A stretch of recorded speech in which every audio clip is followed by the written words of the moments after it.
Welcome back to another technical deep dive here in the debug zone. Today we're tackling a big question and breaking it down with insights from other users.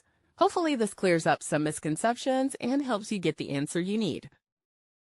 So buckle up, stay a little curious, and let's jump right in.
And that's a wrap.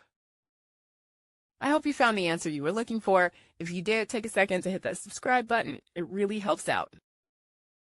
And let me know in the comments which solution worked best for you. See you next time in the debug zone.